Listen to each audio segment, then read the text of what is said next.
Hello everyone and welcome back to another tutorial. Today we're going to see how to sell digital products on Gumroad.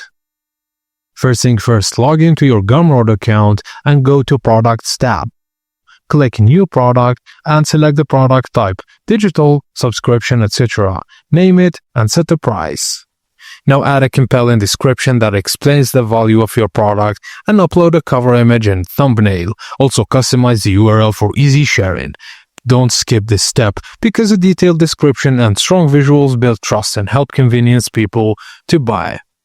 Now upload the digital file and add a thank you note for buyers. Also ask buyers for a review if you want. Now all you have to do is click publish when your product is ready. Add categories and tags to get discovered inside Gumroad Discover. Optionally, increase Gumroad's commission to boost your product's visibility.